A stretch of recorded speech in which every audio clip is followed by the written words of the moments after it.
I think it's important for Americans to understand that President Biden's trip to Poland and Ukraine was really about signaling to the NATO alliance that as long as he's president, obviously, we are going to continue to provide support for Ukraine. The NATO alliance behind the scenes is very divided, and the overwhelming majority of Europeans are making it clear to their governments that they do not wish to be dragged into a war with Russia. As a result, President Biden has gone over there to try and bolster European support for Mr. Zelensky and his government, and also to make it clear that we're not going to bail out anytime soon. The problem is that he also made a number of promises that were somewhat confusing and disappointing to the Ukrainians. He said he was going to give them $500 billion. Obviously, you and I wouldn't be disappointed by that. But billions of dollars have already been spent. That's $500 million. And it's not going to buy the kind of capability that the Ukrainians think they want. It's also not going to provide equipment in time to make any difference to the battlefield. And I think that's the largest part, because the president said, well, we're going to get you 700 tanks and 1,000 artillery systems and so forth. There's no evidence that any of that's going to arrive in time to make any difference. And right now, frankly speaking, the Ukrainians are staring down the barrel of a very big gun. The Russians are now poised to launch what I would call decisive offensive operations to crush what remains of the Ukrainian army and seize certainly what is east of the Dnieper River. And that's one of the reasons that President Putin spoke. He was trying to once again revisit the rationale for why Russia has done what it's done, and to also make it clear to us in particular and the NATO alliance that if we are going to try and disrupt or intervene in the operations that the Russian armed forces are about to conduct, that they will end up in confrontation directly with Russia. And that includes any attempt to launch weapons from Polish territory, Lithuanian, Latvian, Estonian, Finnish, NATO territory in general, that will result in war with Russia, because the Russians will strike all those systems and assets on NATO soil if they are used against the Russians in support of the Ukrainians. So he put everybody on notice that this is serious, and we had better pay attention, because this is a no-nonsense message. If you want war with Russia, these are the things that you can do, and you don't want war with Russia, don't do them. Yeah. I look at some of the things from the speech that, Michael Tracy said in his speech today, listing grievances against the U.S. Putin once again brings up the U.S. unilaterally terminating the INF treaty, which was done by Trump, who was supposedly colluding with Putin, even though a large number of Putin's grievances now relate to the actions of Trump.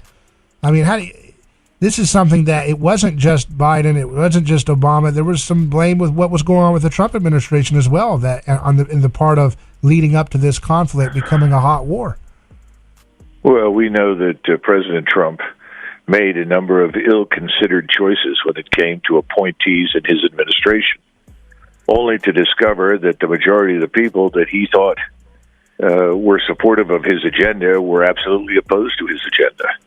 Mr. Pompeo over at the State Department was a good example of someone who did everything he could to promote conflict with both Russia and China and North Korea. And these were things that President Trump wanted to address. He wanted to make a change in course. He wasn't successful, not only because of Pompeo, but he ran into the same problems over at the Department of Defense with Mattis and Esper. When he finally discovered these things, it was too late to rectify the situation, unfortunately. But I think we do have to understand that the problems we confront today with Russia began in the 90s. And they began under the Clinton administration with the decision to push the borders of NATO well beyond the limits that were agreed to by Gorbachev and President George Bush. And as a result, the Russians had told us repeatedly, do not push NATO to our national borders. If you do that, we will not accept it. And ultimately, we not only pushed it to their borders, but we decided to make Ukraine a launching pad for attack against Russia.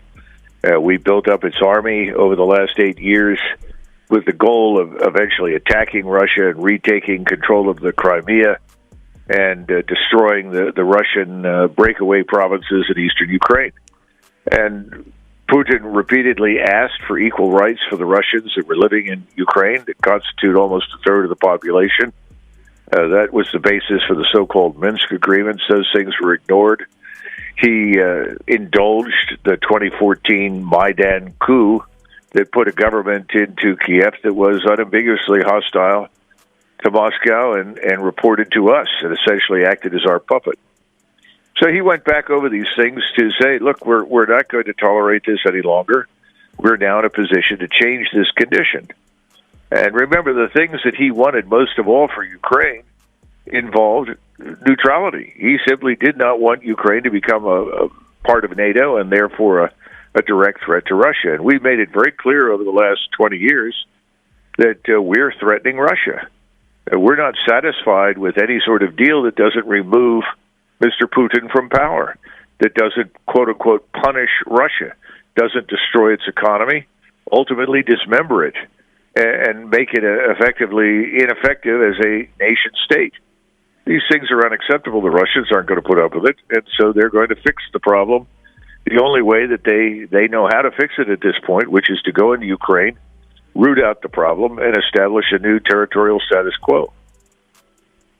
When you look at the speech from Putin today, he highlighted again the culture war dynamic that he sees as what's going on with this conflict, not just the aspect of NATO. He says, see what they do with their own peoples, the destruction of the family, cultural and national identity, perversion, mockery of children, and pedophilia are declared the norm. I mean, he doesn't mention that abortion is very high in his country and divorce is very high in his country as well. But it's clear that there is some clear differences and priorities about culture and children and gender between the Russian government and the Western governments. You mentioned earlier. I would tell you that Russia is an Orthodox Christian country.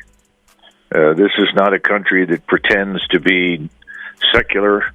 It doesn't pretend to be anything other than what it is. Historically, it's an Orthodox Christian nation with an Orthodox Christian culture, and they are recovering from 70-plus years of communism.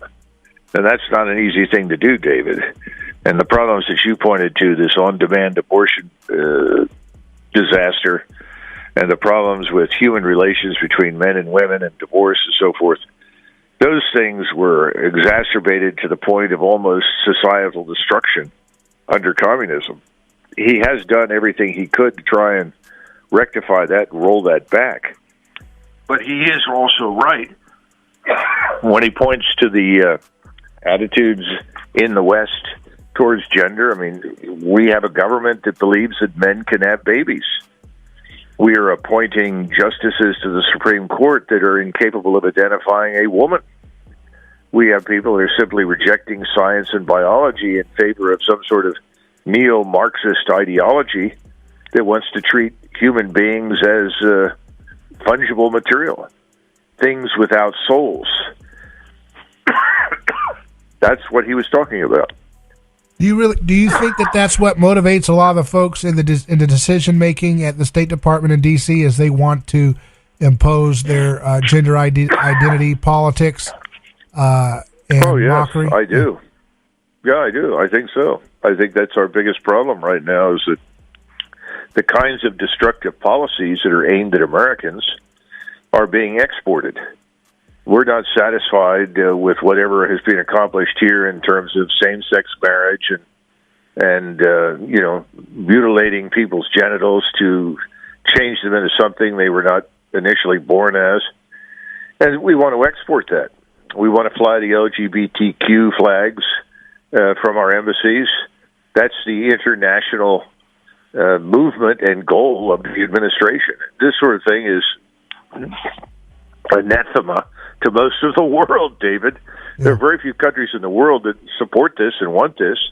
So you can imagine that we are making enemies every day that passes by the millions and hundreds of millions.